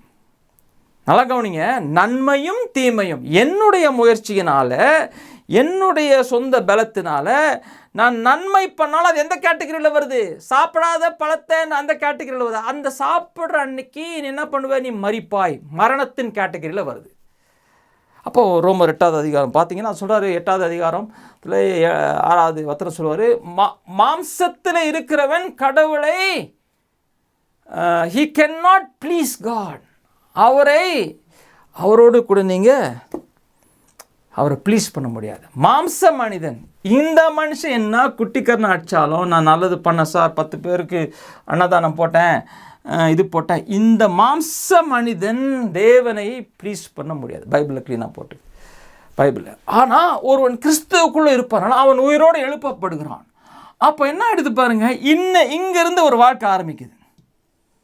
இதுக்கு பேர் லைஃப். இதுக்கு பேர் தான் ஜோயே. கடவுளுடைய ஜீவன் எனக்குள்ளே ஊற்றப்படுகிறது. நான் என்னுடைய ஆவி செத்ததாக இருக்கிறது. என்னுடைய ஆவியில் பிதாவை அப்பா பிதாவை என்று கூப்பிட முடியாது. அப்போது கிறிஸ்துவனுடைய ஆவியை எனக்குள்ளே ஊற்றி புத்திர சுதிகாரம், அடாப்ஷன், நான் என்ன பண்ணுறாரு, என்ன அப்பா பிதாவே என்று கூப்பிடும்படிக்கு நான் எழுப்படுற உயிரோடு கூட எழுப்பப்படும் போது I come in to a new family. நான் ஒரு புதிய குடும்பத்துக்குள்ளாய் வருகிறேன். பிதா தான் என்னுடைய தகப்பனாய் மாறுகிறார். யாரெல்லாம் பிதாவின் சித்தத்தை செய்கிறார்களோ, யாரெல்லாம் பிதாவின் படி மறுபடியுமாய் பிறந்திருக்கிறார்களோ அவர்கள் என்னுடைய சகோதரர்களும் சகோதரிகளும் மாறுறாங்க. அவர்கள் என் பிள்ளைகளும் மனைவி எல்லாமே அந்த கேட்டகரியில் தான் வருது. என்ன இப்போ நான் மாம்சத்தின் படி அறியேங்க. இப்போ நான் இந்த பாயிண்ட்டுக்கு அப்புறம், சிலுவைக்கு அப்புறம் இந்த பாயிண்ட் இருக்கு பாருங்க, இந்த பாயிண்ட் நல்லா கவனிச்சுக்கோங்க. சிலுவை, இந்த பாயிண்ட்டுக்கு மேலே நான் பின்னால் திரும்பி பார்க்குறேன். என்ன அந்த லைஃப் என்ன ஆயிடுச்சு? அவரோட கூட நான் சிலுவையிலே அறையப்பட்டேன், மரித்து விட்டேன். நல்ல முக்கியமான பாயிண்ட்டுங்க நான் சொல்ல போகிறேன். இப்போது நீங்கள் யார் பிரதர் அப்படின்னு நான் கேட்குறேன்னு வச்சுக்கோங்களேன். நீங்கள் சொல்கிறீங்க நான் நாடார் அப்படின்னு சொன்னீங்கன்னா எங்கே போயிட்டீங்க? இந்த பாயிண்ட்லேருந்து பின்னால் பார்க்குறீங்க. நான் பணக்காரன் அப்படின்னு சொல்கிறீங்க. அப்போ எங்கே போயிட்டீங்க? இங்கே பின்னால் பார்க்குறீங்க. எப்படி நீங்கள் பணக்காரன்? காசு இருக்குது, பணக்காரன். நான் ஏழை சார். ஏன் சார் ஏழை? காசு இல்லை, ஏழை. அப்போ இப்படிப்பட்ட வாழ்க்கை, மாம்சத்தின் படி பார்க்கிற வாழ்வு தான் சிலுவையில் கொலாப்ஸ் ஆகி முடியுது. செத்தாச்சு. நல்லா கவனிங்க, இதெல்லாம் யோசிங்க, உங்களுக்கு புரியும். இப்போது அடையாள திருடுறதுன்னு சொல்லி கேள்விப்பட்டிருக்கீங்களா? ஐடென்டிட்டி தெஃப்ட்னு சொல்லுவோம் ஆங்கிலத்தில். ஐடென்டிட்டி தெஃப்ட் வந்து ஒரு பெரிய ஒரு குற்றம், காமன் கிரைம் இந்த உலகத்தில். என்ன பண்ணுவாங்க, செத்தவங்களோட அடையாளத்தை எடுத்துப்பாங்க. எவனா ஒருத்தன் செத்து போயிடுவான், அவன் பேரில் இவங்க பாஸ்போர்ட்டு, கிரெடிட் கார்டு, பேங்க் அக்கௌண்ட்லாம் ஓப்பன் பண்ணி ரீசெண்டாக ஒரு பல மாதங்களுக்கு முன்னால் இப்படி ஒருத்தன் பஞ்சாப்லேருந்து ஒருத்தர் செத்த ஒரு அடையாளத்தை எடுத்து ஆஸ்திரேலியாவில் போய் டாக்டராக ப்ராக்டிஸ். அவர் டாக்டர், அவர் செத்துட்டார். அவரோட அடையாளத்தை இவன் எடுத்துக்கின்னு டாக்டராக ப்ராக்டிஸ் பண்ணியிருந்தானா எத்தனையோ மாதம், எத்தனையோ வருஷமாக. கடைசியில் பிடிச்சிட்டாங்க. அவனை கண்டுபிடிச்சான். அவன் சொல்கிற பேரும் இல்லை, ஒன்றுமே இல்லை, எல்லாமே அவருடைய அடையாளம். அப்போ ஐடென்டிட்டி தெஃப்ட். செத்தவனுடைய அடையாளத்தை நான் பேசும்போது நான் என்ன பண்ணுறேன்? இன்னொருத்தருடைய அடையாளத்தை நான் திருடுறேன். இப்போது நான் சொல்கிறேன் சார், நீங்கள் யார் சார்? நான் நாடார். நீங்கள் சொன்னீங்கன்னா நான் வந்து பணக்காரன். எப்படி சொல்கிறீங்க? என் பேங்க்கில் காசு இருக்குது, எங்கள் அப்பா சொத்து, அப்படி சொல்லி நீங்கள் என்ன பண்ணுறீங்க? இந்த பாயிண்ட்லேருந்து பின்னால் பார்க்குறீங்க. இந்த பாயிண்ட்லேருந்து பின்னால் பார்க்கும்போது செத்தவனோட அடையாளத்தை பேசுறீங்க. அப்போ என்ன பண்ணுறீங்க? ஐடென்டிட்டியை திருடுறீங்க. சார் நான் சார் இது நான் சார், நான் இங்கே பிறந்தேன் சார், நாகர்கோயிலில் பிறந்தேன். ஐயோ, நீங்கள் நாகர்கோயிலில் பிறந்து சிறுவையில் முடிஞ்சு போச்சுங்க. நீங்கள் அமெரிக்கன், ஆஃப்ரிக்கன், சிறுவையில் முடிஞ்சு போச்சுங்க. நான் யூதர், ஜென்டைல், ஜூ எல்லாமே சிலுவையில் முடிஞ்சு போச்சுங்க. அன்னையிலேருந்து அப்படின்னு அர்த்தம், நான் அல்ல, இனிமேல் நான் அல்ல, இந்த ஐ ஆம்ன்றது இங்கே போயிடுச்சு சார், கொலாப்ஸ். இந்த ஹோல் இது கொலாப்ஸ் ஆகிடுதுங்க. என்னுடைய வாழ்க்கைன்ற போது என்னுடைய அடையாளம்ன்றது ஃபுல்லாகவே காணாம போயிடுச்சுங்க, கொலாப்ஸ் ஆயிடுச்சுங்க, செத்தாச்சுங்க, மறிச்சாச்சுங்க, கொலாப்ஸ். இப்போ ஐயாம்னா யாரு? ஐயாம்னா யாரு? நான் எப்படி வாழ்றதுங்க? என் வாழ்க்கை நான் எப்படிங்க வாழ்றது? ஒருவன் கிறிஸ்துவுக்குள்ள இருப்பான் என்றால் பழசு எல்லாம் போயிடுச்சுங்க. இப்போ என்னங்க எல்லாம் புதுசாச்சுன்னு என்னங்க அர்த்தம்? இப்போ நான் யாருங்க? Who are you? நான் யாரு? என் மெமரியில் போய் அடையாளத்தை கேட்க முடியாது. நான் எங்கே பிறந்தேன் எனக்கு ஞாபகம் இருக்குது, எந்த ஊர் ஞாபகம் இருக்குது, ஆனால் அது என் அடையாளம் அல்ல. ஓ ஹல்லேலூயா, ஹல்லேலூயா. இது நெருப்பு மாதிரியான பாயிண்ட். இது நான் யாருங்க? நீ இப்போ என்ன பண்ண முடியாது? என் லைஃப்பை என் மெமரியில் ரிஃப்ளெக்ட் பண்ண முடியாது, என் மெமரியிலேருந்து தோண்ட முடியாது. இப்போது நீங்கள் எங்கே பிறந்தீங்க? நாகர்கோவிலில் பிறந்தீங்கன்னு உங்களோட மெமரியில் இருக்குது. நான் திருநெல்வேலியில் பிறந்தேன், அங்கே பிறந்தேன், இங்கே பிறந்தேன், ஆந்திராவில் பிறந்தேன். உங்கள் எங்கே இருக்காது? மெமரி, உங்களுடைய ஞாபக சக்தியில் இருக்குது. நான் இது எல்லாம் இருக்குது. அதிலிருந்து நான் அடையாளத்தை எடுத்து சொல்ல முடியாது, ஏன்னா அது மரித்து விட்டது. அதை நான் சொன்னேன், நான் என்ன அர்த்தம்? நான் அடையாளத்தை திருடுறேன்னு அர்த்தம். இது நீங்கள் பிடிச்சி இந்த பாயிண்ட்டை நீங்கள் யோசிக்க தான் கர்த்தர் உங்களுக்கு வெளிப்படுத்துவார். அப்போ சொல்கிறாரு, அவரோட கூட நான் உயிரோடு எழுப்பப்பட்டேன், அவரோட கூட நான் இணைக்கப்பட்டேன், அவரோட கூட நான் ஒன்று சேர்க்கப்பட்டேன். அவர் இல்லாமல் நான் இல்லை, நான் இல்லாமல் அவர் இல்லை, அவரும் நான் இப்போ ஒன்றாயிட்டோம். இப்போ கிறிஸ்துவே என் அடையாளம். அப்போ எல்லாமே புதுசாயிடுச்சுன்னா எல்லாமே கிறிஸ்துவாய் மாறிவிட்டது. எல்லாமே ஒருவன் கிறிஸ்துவுக்குள்ள இருப்பான் என்றால் அவன் ஆண்ட்ரூ இனிமேல் அவன் கிறிஸ்து. அப்போ என்னை பற்றி நான் அறிந்து கொள்ள வேண்டும் என்றால் நான் எங்கே போய் தேடணும்? யாரை போய் கேட்கணும்? சார், நான் கிறிஸ்துவை தாங்க கேட்கணும். என்னுடைய மெமரியை கேட்க முடியாது, எங்கள் அப்பாவை கேட்க முடியாது, எங்கள் அம்மாவை கேட்க முடியாது, என்னுடைய பாட்டி தாத்தாவை கேட்க முடியாது. அவங்கெல்லாம் மெமரியிலேருந்து பேசுவாங்க. நீ எங்கே பிறந்த தம்பி, நீ எங்கே பிறந்த? ஆனால் நான் கிறிஸ்துவிட்ட போகிறேன். அப்போ கிறிஸ்துவிட்ட போய் கேட்குறேன், ஆண்டவரே நான் உண்மை கூட மறுத்துட்டேன், அடக்கம் பண்ணியாச்சு, இப்போ உண்மையோடு கூட எழும்பிட்டேன், நான் யார் ஆண்டவரே? அப்படின்னா இன்னொரு வசனம் பாருங்கள், இன்னொரு வசனம். இந்த வசனத்தை நான் ஒரு 1000 தடவை சொல்லியிருப்பேன் பல மெசேஜஸில். இருந்தாலும் என்னால் இந்த வசனத்தை விட்டு போகவே முடியாது. இங்கே வந்துடுவேன் நான் திருப்பி. பாருங்கள், யோவான் 1ஆம் அதிகாரம் 11, 12, 13. He came to his own. அவருடைய சொந்த இடத்துக்கு வந்தார், அவர்களோ அவரை வெறுத்து விட்டார்கள். 12, யாரெல்லாம் அவரை விசுவாசித்து ஏற்றுக்கொண்டாரோ அவர்கள் எல்லாரும் பிள்ளைகளாகும்படிக்கு அவர்களுக்கு அதிகாரம் கொடுத்தார். யார் அந்த பிள்ளைகள்? அவர்கள் இரத்தத்தினாலும் அல்ல, புருஷனுடைய சித்தத்தினாலும் அல்ல, மனுஷனுடைய சித்தத்தினாலும் அல்ல, தேவனிடத்திலிருந்து பிறந்திருக்கிறார்கள். அப்போ என்ன ஆகுது பாருங்க, இந்த இடத்துல சிலுவையில் அவருடைய உயிர்த்தெழுதல் என்னுடைய உயிர்த்தெழுதலாக மாறும்போது நான் எங்கிருந்து வந்துட்டேன்? பரலோகத்திலிருந்து பிறந்த மனிதன். நான் எங்கேருந்து வந்துட்டேன்? பரலோகத்திலிருந்து. வேறு கலர் போடுவோம், பரலோகத்துக்கு ரெட்டு போடுவோம், சும்மா இதுதான் பரலோகம். இயேசு எங்கேருந்து பிறந்தாருங்க சொல்லுங்களேன்? இயேசு எங்கே பிறந்தார்? மரியாள் கன்னிவரி மரியாள் வயிற்றில் பிறந்தார், கரெக்டாக? ஆனால் அவர் எங்கேருந்துங்க பிறந்தாருங்க? எல்லாவற்றையும் விட்டு அங்கே விண்ணிலிருந்து வந்தவர். மனுஷனுடைய சித்தத்தினால் பெறலை, புருஷனுடைய சித்தத்தினால் பெறலை, தேவனுடைய சித்தத்தினால் கன்னி மரியாளுடைய வயிற்றில் ஒரு குழந்தையாய் உருவாகிறார்.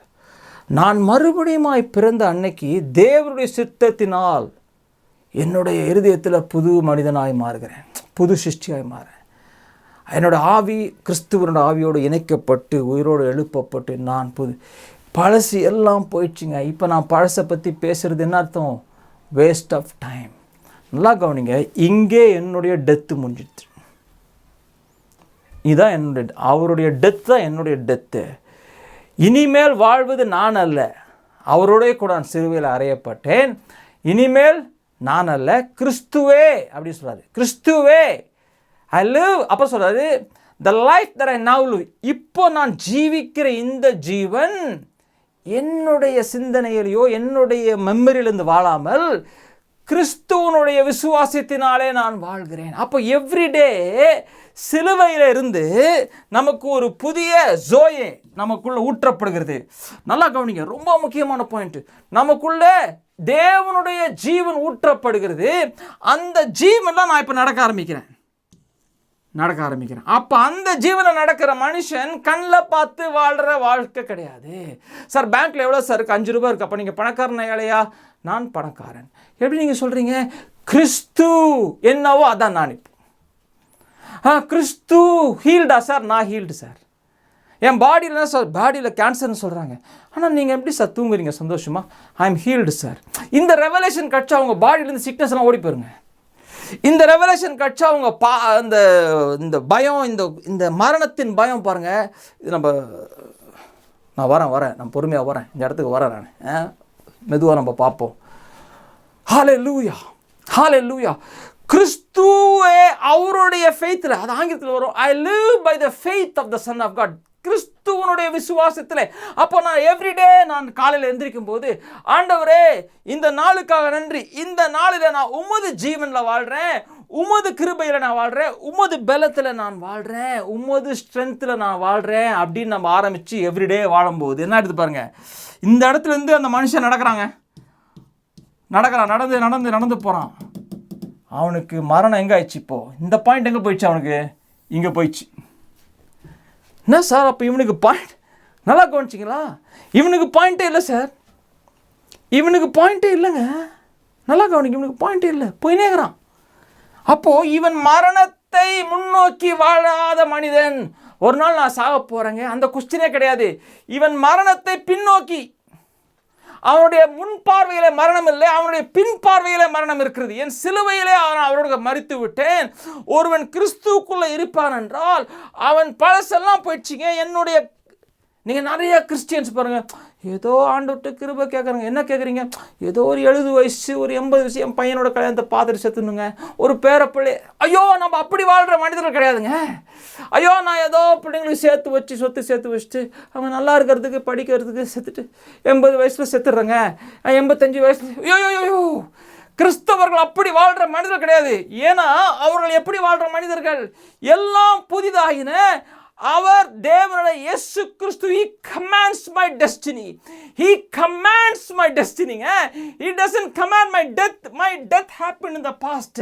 Death எனக்கு பின்னால பார்வையில் இருக்குதுங்க, என் முன் பார்வையில் என்ன இருக்கு? ஜீவன் இருக்குதுங்க. Every day I am walking in the life of Jesus. எழுந்தோறும் நான் கிறிஸ்துவருடைய ஜீவனால் வாழ்றதுனால நான் எப்போ சாக போறான்னு எப்போ சாக போன்றது கொஸ்டினே போயிடுச்சு. நான் இந்த உலகத்தில் இருக்கும் வரைக்கும் என்னுடைய ஓட்டத்தை நான் என்ன செய்ய வேண்டும் ஆண்டவரே, அதற்காக வாழ்கிற மனிதர்கள். They are a life, they are a people. ஆங்கிலத்தில் ஃபர்ஸ்ட் சொல்லிடுறேன், கிறிஸ்தவர்கள் என்பது யாரு தெரியுமா? They are a people of destiny. அவர்களுக்கு ஒரு இலக்கு இருக்குங்க. ஐயோ இன்னைக்கு செத்துற போறேங்க, ஐயோ கொரோனா வந்துச்சுங்க, ஐயோ அது ஒருத்தாங்க இது ஒருத்தாங்க, என்ன வேணா சாகலாங்க. ஐயோ அது கிறிஸ்தவன் கிடையாதுங்க. He is not Christian.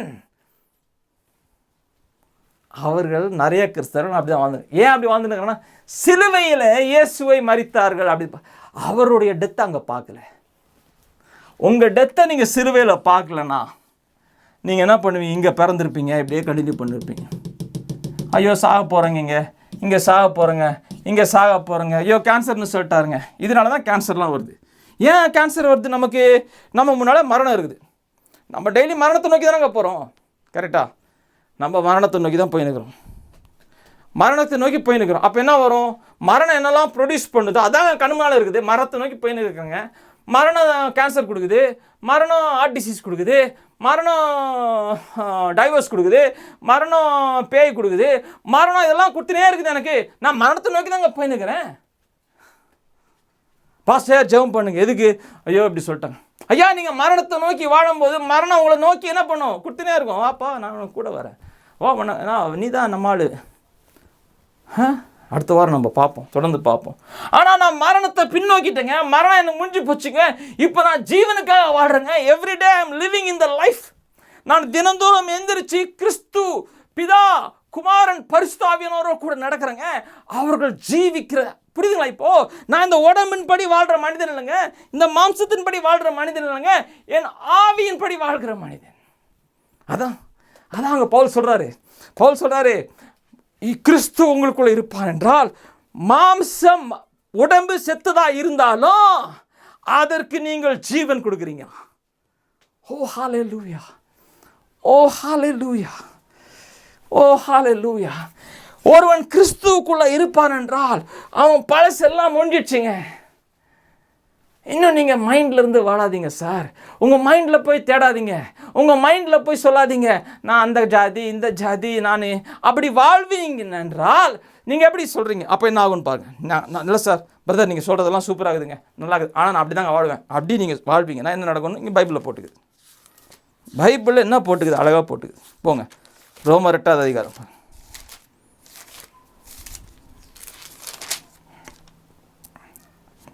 பாருங்க, 13வது வசனம்.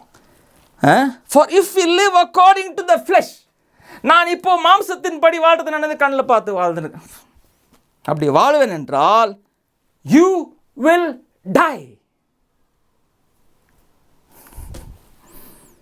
But if by the Spirit, ஆனால் ஆவியின் படி மாம்சத்தை நீங்கள் கீழே போட்டு வாழ்வீங்கன்னா you will live.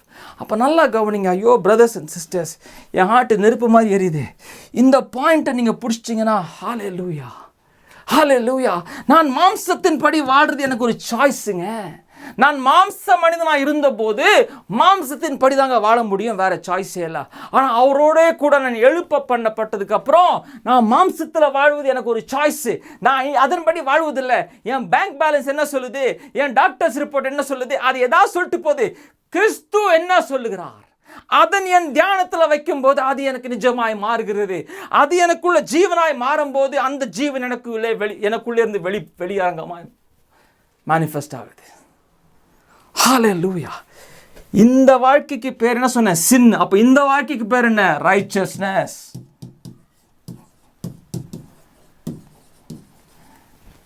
இந்த வாழ்க்கைக்கு இன்னொரு பேர் இருக்குது, இருள், டார்க்னஸ்.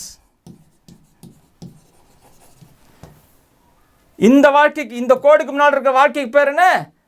இருள். அப்ப இந்த வாழ்க்கைக்கு பேர் என்ன? ஒளி, லைட். ஹல்லேலூயா, ஹல்லேலூயா. சொல்றாரு பவுல், சொல்றாரு you have been translated. கொலாசியன்ஸ் 1ஆவது அதிகாரம் 13வது வசனம் சொல்றது, நாமளும் இருளின் ராஜ்யத்தில் இருந்து, இருளின் ராஜ்யம் என்னது? கண்ணில் பார்த்து வாழ்ற ராஜ்யம். ஐயோ என்ன சொல்றாங்க பிரதர், என்ன சொல்றீங்க? கொள்ளநோய் வருதா? ஐயோ ஐயோ. பேங்க்ல ஸ்டாக் மார்க்கெட்லாம் கவுந்துச்சோ? ஐயோ ஐயோ ஐயோ ஐயோ. ஐயோ சொத்தெல்லாம் போயிடுச்சு. ஐயோ ஐயோ ஐயோ ஐயோ. மாஸ்டர் செக்அப் கொடுத்தாங்க, ஏதோ ஐயோ ஐயோ ஐயோ ஐயோ. எங்கே போகிறேன்னே தெரியலங்க. we are walking in darkness. உலகத்தின் மனிதர்கள் கண்ணில் பார்த்து வாழ்கிறதுனால அவங்க செக்யூரிட்டி எங்கே இருக்குது? Bank balance, security, insurance policy. கண்ணில் பார்த்து வாழ்கிற மனிதர்களால் தூங்க முடியலங்க. நைட்டெல்லாம் தூக்க மாத்திரை போடணும். டிப்ரெஷன், மன அழுத்தம். ஏங்க மன அழுத்தம்? ஐயோ பயமாகுது. ஐயோ திருடன் திருட்டானா, அவன் திருட்டானா, காசை ஆலேட் பண்ணிட்டானா, இவனை கவுத்துட்டானா, என் கை விட்டானா, இப்படி வாழ்கிறாங்க. இதுக்கு பிறகு இருளின் என்ன நடக்க போகுதுன்னு தெரிலங்க. ஆனால் ஒளியில் வாழும் ஜனங்க. 1 கொலாசியர் 15வது அதிகாரத்தில், 1 தெசலோனியன் 5வது அதிகாரத்தில் பேசுகிறார், we are the children of light. ஒளியில் வாழ்கிற மனிதர்கள் என்ன பண்ணலாம்? இப்போ ஒளியில் நடக்கிறேன்னு வச்சுக்கோங்க. எங்கள் வீட்டுக்கு வரீங்க, இருட்டாகுதுன்னு வச்சுக்கோங்க. என்ன பண்ணுவீங்க? முதல்ல லைட்டை போடுவீங்க. இல்லைங்க லைட்டு போடாதீங்க, பல்பு எல்லாம் இல்லை, இருளே நீங்கள் நடங்க அப்படின்னா டம்முன்னு முட்டுவீங்க. எங்கேயாவது போய் நல்லா குத்துருன்னு வச்சுக்கோங்களேன். உங்கள் வீட்டிலே முட்டுவீங்க. எங்கள் வீட்டில் இன்னும் ஜாஸ்திங்க. எங்கள் வீட்டில் எங்கே என்ன இருக்குன்னு தெரியாது. அப்போது உங்கள் வீட்டிலே யோசிக்கலாமே, நீங்கள் லைட்டு போயிடுச்சு, குத்துருட்டாகுது, கேண்டில் கொளுத்தணும், கேண்டில் எடுக்க போகணுமே, அது கிச்சனில் எங்கேயாவது இருக்கும். அப்போ பார்த்து எங்கே இருக்குன்னே தெரியாது. அதை தடை விடி போவீங்க. டும்முன்னு ஐயோ ஏன்டா இங்கே ஒரு அந்த பிள்ளைங்க ஏதாவது டாய்ஸை போட்டிருக்கும், டமால் முட்டி. அப்புறம் அங்கே ஒரு முட்டு. அங்கே போனால் அந்த கதவை திறந்து வச்சுருப்பாங்க. நம்ம அங்கே போய் தலையடிக்கும். ஐயோ டமால் அங்கே ஒரு அடி. என்னங்க ஆச்சு? இல்லைம்மா எவனோ டோரை திறந்து விட்டீங்க, இந்த கபோர்ட் டோர் மண்டை இடிச்சிக்கிச்சு. சரி சரி சரி. எது என்ன அடிக்குதுன்னே தெரியாதுங்க, அதான் இருள். ஐயா நீங்கள் டெய்லி தூங்கும்போது ஐயோ என்ன நடக்க போகுது, ஐயோ ஐயோ ஐயோ ஐயோ ஐயோ, இதான் உடம்பில் கண்ணை வச்சு வாழ்கிறது. இப்போது ஜீவனில் கண்ணை வச்சு வாழும்போது ஒளியில் வாழ்றதுன்னு என்ன அர்த்தம்? லைட் வந்துச்சுங்க, இப்போ எல்லாம் தெரியும். ஓ லைட் போட்டாச்சா, இங்கே இது இருக்குது, அங்கே டேபிள் இருக்குது, இங்கே சேர் இருக்குது, இங்கே இது இருக்குது.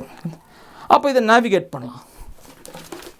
ஒளி என்னை பற்றி நான் அறிஞ்சுக்கணும்னா இங்கே போகணும். ஒருவன் கிறிஸ்துவுக்குள்ளே இருப்பார் என்றால் பழசு எல்லாம் போயிடுச்சுங்க, எல்லாம் கடவுளிடத்திலிருந்து புதிதாக மாறிவிட்டது. அப்போ நான் ஒளியில் வாழ்கிற மனுஷன், நான் தெளிவாக வாழலாம், நான் சாக முடியாதுங்க. என்னுடைய எப்படி சார் நீங்கள் சொல்கிறீங்க, தைரியமாக சொல்கிறீங்க? ஐயோ வசனத்தை எடுத்து படிக்கலாமே, வசனத்தை எடுத்து படிக்கலாமே. எஃபிஷியன்ஸ் 2:10 வசனம். For we are his workmanship. We are, நாம் யாரா? தேவனுடைய வேலை செய்கிறார். We are his workmanship. நல்லா கவனிங்க, created in Christ Jesus. கிறிஸ்துவுக்குள்ளாய் நாம் படைக்கப்பட்டிருக்கிறோம். கவனிங்க சொல்றீங்க. For good works, நல்ல வேலைக்கு, which God prepared beforehand. தேவன் நமக்கு முன்குறித்தே ப்ரிப்பேர் பண்ணிட்டாரு, அதிலே நாம் நடக்கும்படிக்கு. இதான் ஒளி. இப்போ நீங்கள் ஒளியை பார்க்குறீங்க, இதான் என் வாழ்க்கை. நான் அவருக்குள்ளே படைக்கப்பட்டதுனால எனக்குன்னு ஒரு பாதை வச்சுக்கிறார் ஆண்டவரே, அதில் நான் நடப்பேன் சார். அதில் நடந்து என் ஓட்டத்தை முடித்ததுக்கு அப்புறம் தான் நான் இந்த உடம்பை விட்டு போவேன். ஐயோ நான் செத்துருவேன், ஐயோ ட்ரெயினில் போகும்போது ஆக்சிடென்ட் ஆயிடுச்சுன்னா, ஐயோ காரில் போகும்போது ஆக்சிடென்ட் ஆச்சுன்னா, ஐயா நீங்கள் சிலுவையில் அவரோட மரித்ததை நீங்கள் பார்க்கலனா டெய்லி எப்படி வாழ்வீங்க? மாம்சத்தில் எல்லாத்தையும் செக்யூர் பண்ணிப்பீங்க. இன்சூரன்ஸ் பாலிசி திட்டியாமா, காருக்கு நல்ல டிரைவரை போட்டியாமா, அந்த எல்லாத்தையும் போட்டு வச்சுட்டு பயத்தில் இருப்போம். If you live by the flesh you will die. நீங்கள் மாம்சத்தின்படி வாழ்ந்தீர்களா, நீங்கள் மரிப்பீர்கள். ஆனால் நீங்கள் மாம்சத்தின்படி இல்லைங்க. நீங்கள் இப்போ எங்கே இருக்கீங்க? ஆவியில் இருக்கிறீங்க, ஒளியில் இருக்கிறீங்க, ஜீவனில் இருக்கிறீங்க. அப்போ மரணம் எனக்கு பின்னே, நான் மரணத்தை முன்னோக்கி வச்சு வாழலங்க. Everyday I will keep my destiny. கிறிஸ்து அவரோட கூட நடக்கும்போது அவர் என் இலக்கை செட் பண்ணுறாருங்க, அவரை நான் ஃபாலோ பண்ணுறேங்க, அவர் என் மூலமாக செய்து முடிப்பாருங்க. எவ்ரிடே ஜாலியாக தூங்கலாம் சார். பேங்க் பேலன்ஸ் என்ன சொன்னால் எனக்கு என்ன சார் இருக்குது, நான் ஜாலியாக தூங்குறேன். எப்படிங்க பில்ஸ் பே பண்ண போகிறீங்க, அதை அவர் பார்த்து பாருங்க, நான் தூங்குறேங்க. cast all your cares upon him. உன்னுடைய எல்லா கவலையும் அவர் மேலே வைத்து விடு, அவர் உனக்கு சகாயம் செய்கிறார். he cares. அவர் ஹalleluya. ஒன்று நான் கேர் பண்ணணும், இல்லை அவர் கேர் பண்ணணும். ரெண்டு பேரும் கேர் பண்ணி என்ன வேஸ்ட்டு தான். அவர் சொல்கிறார், நான் உலகத்தெல்லாம் ஜெயித்துட்டேன்ப்பா, எல்லாத்தையும் சுதந்திரிச்சிட்டேன், எல்லாமே எந்து, தங்கம் கோழி எல்லாமே எந்து, உலகமே எந்து தான்ப்பா, நான் உன்னை பார்த்துக்கிறேன்னு சொல்லும்போது ஒன்று நான் முழிச்சுன்னு நைட்டுலாம் ஐயோ எப்படி செய்ய போகிறாருன்னு கவலைப்பட்டுன்னு இருக்கணும். இல்லைனா எனக்கு பைபிளில் போட்டுக்குது, ஓஹோ என்னை பற்றி எனக்கு போட்டுக்குது, அவர் என்னை பார்த்து நான் ஜாலியாக தூங்கலாம். நீங்கள் ஜாலியாக தூங்கும்போது என்ன ஆகும்? உங்களுக்கு ப்ளட் ப்ரெஷரே இருக்காது, சைங்கின்னு போய்டும் ப்ளட் ப்ரெஷர். ஸ்ட்ரெஸ்ஸே இருக்காது. ஏன் சார் ஸ்ட்ரெஸ் இருக்காது? எனக்கு ஒரு பிதா இருக்கிறார், அவருடைய பிள்ளைங்க, நான் அங்கேருந்து வந்தேன். ஹalleluya ஹalleluya. டைம் ஆயிடுச்சு, நம்ம இதை அடுத்த வாரம் நம்ம கண்டினியூ பண்ணுவோம், சரிங்களா? ஆமென். ஒரு ஜெபம் பண்ணிடுறேன், அப்புறம் ஒரு பாட்டு பாடுவோம், அப்புறம் ஏதாவது கொஸ்டின் தான் டிஸ்கஸ் பண்ணுவோம். லார்ட், ஆண்டவரே எவ்வளோ பெரிய ரகசியம் ஆண்டவரே. ஐயோ சபை அறிந்து கொள்ளக்கூடிய அறியாமையில் நடக்கிற இந்த ரகசியத்தை நாங்கள் அறிந்து அதில் முற்றிலுமாய் அதில் நாங்கள் முதிர்ச்சி அடைவோம் என்றால் எங்கள் வாழ்க்கை எப்படி இருக்கும் ஆண்டவரே? எங்கள் வாழ்க்கை எவ்வளோ பிரகாசமான வாழ்க்கை ஆண்டவரே. நாங்கள் அதை பேஸ்கெட்டை போட்டு கூடையை போட்டு மூடி வச்சிட்டோம் ஆண்டவரே. அப்பா கண்களை தரங்க, அப்பா எங்களுடைய கண்களை தரங்க. அம்மா அப்பா உமக்குள்ளே நாங்கள் இருக்கிறோம், கிறிஸ்துவுக்குள்ளே இருப்பேன் என்றால் அப்படி சொல்கிறோம். நாங்கள் எங்கள் வாழ்க்கை எவ்வளோ பிரகாசமானன்ற வாழ்க்கையை நாங்கள் கண்டுபிடிக்கட்டும் ஆண்டவரே. அதிலே நாங்கள் எங்களுடைய ஃபோக்கஸ், எங்களுடைய கவனத்தை அதன் மேலே செலுத்தி அதிலே வாழ எங்களுக்கு கிருபை கொடுங்க. இயேசுவின் மூலம் பிதாவே, ஆமென்.